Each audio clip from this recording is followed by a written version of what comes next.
Aujourd'hui, je vais te révéler le secret que 99% des gens ignorent sur la transformation personnelle.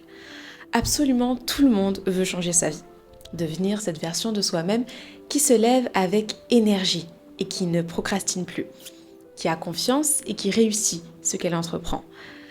Mais il y a uniquement 1% des gens qui y arrivent, vraiment. Et ça, c'est parce que 99% des gens font exactement la même chose. Ils essaient de changer d'abord leurs habitudes, sans changer qui ils sont vraiment, sans changer leur identité. Et c'est là que tout se joue. James Clear l'a démontré dans Atomic Habits. Chaque action que tu poses est un vote pour le type de personne que tu veux devenir. Tes habitudes te forgent, mais, et ça c'est le point crucial, tes habitudes ne tiennent pas si tu n'as pas une identité claire et une vision derrière ces habitudes. C'est pour ça que tu peux lire tous les livres de développement personnel que tu veux, suivre toutes les routines du matin, poser des objectifs SMART et retomber exactement dans tes mêmes schémas. 3 semaines plus tard. Le problème, ce ne sont pas tes habitudes. Le problème, c'est que tu essaies de construire un building sur des fondations qui n'existent pas. Et la bonne nouvelle, c'est que ton identité n'est pas figée.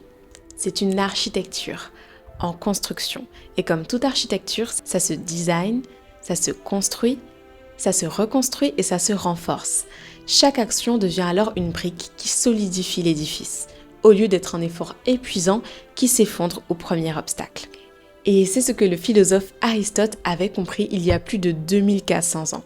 Nous sommes ce que nous faisons de manière répétée. Mais il a ajouté quelque chose que tout le monde oublie. Ces actions répétées doivent être guidées par une vision claire de qui on veut être. Et sans vision, tu répètes dans le vide. Dans cette vidéo, je vais te révéler les 3 piliers invisibles qui font que certaines personnes se transforment de manière durable alors que d'autres tourneront pendant des années. Tu vas voir que ce qui te bloque, ce n'est pas un manque de volonté, ce n'est pas un manque de discipline comme ce qu'on peut t'apprendre, mais c'est que personne ne t'a jamais montré comment construire de vraies fondations avant de poser des habitudes. Et je le sais moi-même parce que je l'ai vécu. J'ai vécu exactement ce que tu vis, peut-être en ce moment. J'ai grandi dans un environnement toxique, sans famille pour me soutenir et sans filet de sécurité. À 22 ans, j'ai dû me construire de zéro, littéralement. J'ai longtemps fait exactement ce que tout le monde fait. J'ai bu des bouquins de développement personnel, j'ai écouté des conférences sur la neuroscience, la psychologie, le cerveau, mais rien ne m'a jamais autant aidé que de poser les fondations de mon identité, de remettre en question mes croyances profondes, mes croyances inconscientes qui m'ont été en fait induites dans l'enfance. Donc cette identité héritée, j'ai réussi à la remettre en question et ensuite à construire une identité alignée avec moi et avec mes objectifs. Aujourd'hui, j'ai mon entreprise et j'accompagne des personnes qui, comme moi, se sont oubliées et veulent se reconstruire, reprogrammer leurs croyances inconscientes et passer à un nouveau step d'eux-mêmes. Alors le premier pilier de la transformation, c'est l'éveil. Alors non, je ne vais pas te parler de spiritualité ou de méditation, je te parle de quelque chose de beaucoup plus concret. Tu vois, il existe un état que les sages de toutes les traditions ont décrit depuis des millénaires.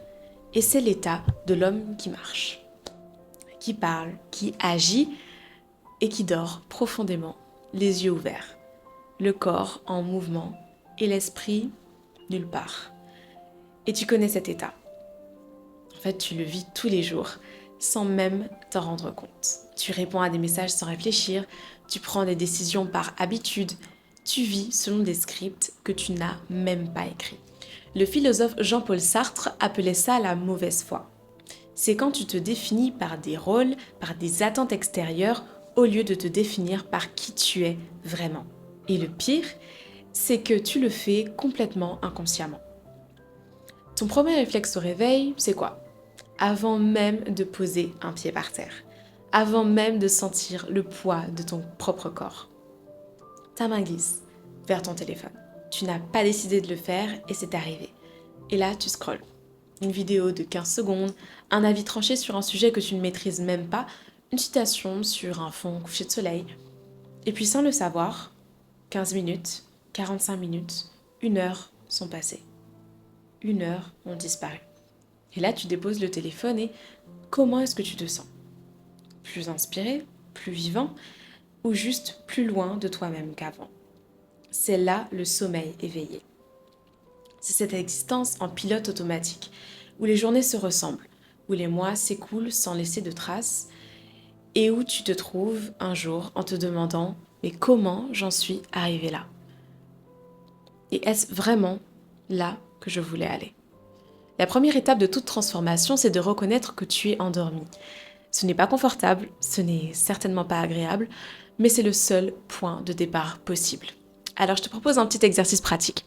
Pendant les 7 prochains jours, avant de toucher ton téléphone au réveil, reste immobile pendant 3 minutes. Et pose-toi une seule question. Qu'est-ce que je veux penser en premier aujourd'hui?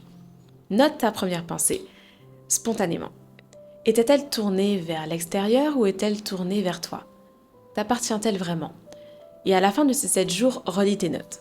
Les patterns qui émergent te diront exactement qui possède actuellement ton esprit au réveil. Et crois-moi, la réponse va te surprendre. Le deuxième pilier, c'est la dissolution. Et c'est probablement le plus difficile. Tu portes en toi des convictions qui ne t'appartiennent pas. Des vérités qu'on t'a transmises si tôt et si souvent qu'elles ont fini par te sembler naturelles. Comme si elles avaient toujours été là. Comme si elles faisaient partie de ton ADN. Il faut réussir pour être heureux. Mais qui t'a dit ça? Les émotions, c'est une faiblesse. Mais d'où vient cette idée? Le psychologue Jeffrey Young a développé ce qu'on appelle la thérapie des schémas. Il a identifié 18 schémas précoces, inadaptés qui se forment dans l'enfance et qui dictent nos réactions automatiques à l'âge adulte. Et le plus fou, c'est que ces schémas fonctionnent comme des prophéties autoréalisatrices. Si tu crois que tu dois être parfaite pour être aimée, alors tu vas agir d'une façon qui va confirmer cette croyance. Tu vas t'épuiser et tu vas tout faire parfaitement. Tu vas éviter les situations où tu pourrais échouer. Et quand tu échoues quand même, tu te diras « Tu vois, je te l'avais dit ». C'est ce que j'appelle les schémas parasites. Ils ne sont pas toi, mais ils sont des locataires que tu héberges. Pour dissoudre ces schémas, il faut d'abord les voir. Vraiment les voir et s'y confronter. Imagine ta vie comme un film. Le personnage principal, toi, les intrigues, les événements que tu traverses. Il y a un ton, tragédie, comédie, aventure, et il y a un scénario. Et là, c'est le problème. Le scénario, ce n'est pas toi qui l'as écrit. Les premières scènes ont été tournées sans toi. Tes parents, ta famille, ton environnement, ils ont posé les bases. Ils ont défini le genre de film et les limites de ton personnage. Et depuis, tu continues de jouer ce rôle. Tu crois improviser. Tu ne fais que suivre un script que tu n'as pas écrit. La dissolution, c'est le moment où tu te demandes qu'est-ce qui m'appartient vraiment et qu'est-ce qui m'a été imposé. Voilà un petit exercice pour toi. Choisis une croyance limitante qui te porte depuis longtemps. Écris-lui une lettre. Écris-lui une lettre de rupture, littéralement. Chère croyance, que je dois être parfaite pour être aimée. Nous devons parler. Explique-lui d'où elle vient, ce qu'elle t'a fait croire et ce qu'elle t'a coûté. Puis, annonce-la que tu la quittes. Décris qui tu seras sans elle. Lis cette lettre à voix haute. Ressens ce que ça fait de la prononcer. Alors c'est étrange, c'est très inconfortable, mais c'est le début de ta liberté. Le troisième pilier, c'est l'action. Voici ce qui fait la différence entre les gens qui se transforment vraiment et ceux qui restent coincés éternellement. Parce que tu peux prendre conscience, parce que tu peux dissoudre tes croyances limitantes, mais si tu n'agis pas, rien ne change. Et c'est là que 95% des méthodes de développement personnel échouent. Elles te disent quoi faire, mais elles ne te montrent pas comment maintenir le changement. Les neurosciences nous donnent une équation précise du changement durable, et elle va à l'encontre de tout ce qu'on t'a appris. Le changement durable, c'est le momentum multiplié par le système de rappel divisé par la résistance. Le momentum, c'est l'élan initial. C'est cette énergie que tu ressens après avoir lu un bon livre ou regardé une vidéo ultra inspirante de motivation. Et le problème, c'est que le momentum seul ne dure pas. La résistance, c'est tout ce qui t'amène vers tes anciens patterns, vers tes schémas limitants. C'est ton cerveau qui préfère le confort du connu à l'inconfort du nouveau. Le système de rappel, lui, c'est ce qui fait toute la différence. C'est ce qui transforme une intention en habitude ancrée. Tu vois, ton cerveau ne fait pas la différence entre une bonne et une mauvaise habitude. Il fait juste ce qu'il a l'habitude de faire. Et c'est ce que le chercheur Philippe Lally a démontré. Il faut en moyenne 66 jours pour qu'un nouveau comportement devienne une habitude. Pas 21 jours comme on te l'a vendu, mais 66. Et pendant ces 66 jours, si tu n'as pas un système qui te rappelle, qui te soutient, te remet sur les rails, tu abandonnes. Mais attention, il y a un piège dans lequel tombent beaucoup de personnes intelligentes. C'est ce que j'appelle la préparation éternelle. Tu lis des livres, tu suis des formations, tu regardes des vidéos, tu accumules de la connaissance et pourtant, rien ne change. Parce que le savoir sans l'action, c'est un luxe stérile. C'est collectionner des cartes sans jamais partir en voyage. C'est contempler le menu sans jamais goûter le plat. Et je vais te dire un truc qui va peut-être déranger, mais l'action imparfaite vaut mieux que l'inaction parfaite. Cette phrase est un affront probablement à tout ce qu'on t'a enseigné. On t'a dit de te préparer, de maîtriser, de ne jamais montrer tes failles, de n'agir que quand tu es certain du résultat. Mais la certitude est une illusion, et l'attente de la perfection, c'est la plus élégante des procrastinations.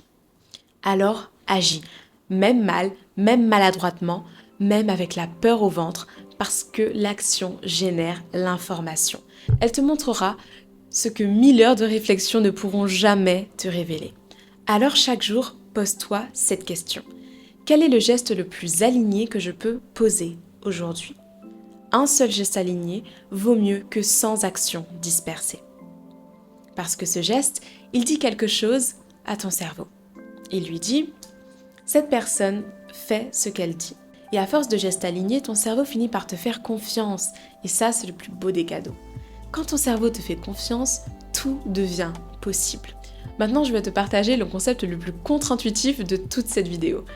L'élévation d'identité, ce n'est pas une simple amélioration. C'est une transmutation. Un passage de l'identité héritée à l'identité architecturée. Et pour que cette transmutation ait lieu, il faut accepter une forme de mort. La mort de l'image que tu avais construite de toi. La mort des certitudes confortables. La mort de cette version de toi qui avait apparemment tout compris, qui savait où elle allait. Et ce deuil, il est nécessaire. Il est douloureux. Parce que se défaire de ces armures, c'est accepter d'être vulnérable. C'est admettre qu'on ne sait pas. Et c'est précisément là que le vrai voyage commence. Nietzsche appelait ça l'amor fati, l'amour du destin. C'est cette capacité à transformer la douleur en catalyseur, à ne plus voir la souffrance comme un obstacle, mais comme la matière première de l'œuvre de soi. Tes blessures, tes échecs, tes moments de doute ne sont pas des erreurs. Ce sont les fondations de ce que tu deviens. L'alchimie de la transformation et le processus transformationnel, c'est la douleur. Ensuite, la compréhension, puis l'intégration, puis la force incarnée. Et une fois que tu as traversé ce processus, tu n'es plus la même personne, parce que tu as changé à l'intérieur. Tu as changé les fondations et ton identité. Alors tu vois, la vraie transformation, ce n'est pas devenir quelqu'un d'autre au final, c'est devenir qui tu es vraiment. Carl Jung disait que le privilège d'une vie était de devenir qui on est vraiment. Le privilège, il n'appartient pas qu'aux autres. Il t'appartient à toi aussi. Alors maintenant, tu as en vérité deux choix. Tu peux fermer cette vidéo, retourner à ton scroll habituel, oublier tout ce que je viens de te dire. Tu peux continuer à fonctionner en mode pilote automatique, à jouer un rôle qui n'est pas le tien et que tu n'as jamais choisi. Ou tu peux décider que ça s'arrête aujourd'hui. Tu peux décider de te réveiller, de dissoudre tes schémas qui te retiennent, de te confronter à toi-même et commencer à agir en cohérence avec qui tu veux vraiment être. Le chemin ne sera pas facile et personne ne peut le parcourir à ta place. Mais tu n'es pas obligé de le parcourir seul. Et si tu veux aller plus loin et que tu sens que ce message résonne vraiment avec quelque chose en toi, je t'invite à réserver un appel diagnostic avec moi. C'est gratuit, sans engagement et c'est l'occasion de voir ensemble où tu en es vraiment. Le lien est juste en description de cette vidéo. Parce que tu t'es peut-être perdu, mais tu es toujours là. Et c'est le moment de te reconstruire. Merci à toi d'avoir regardé cette vidéo et on se retrouve pour la prochaine.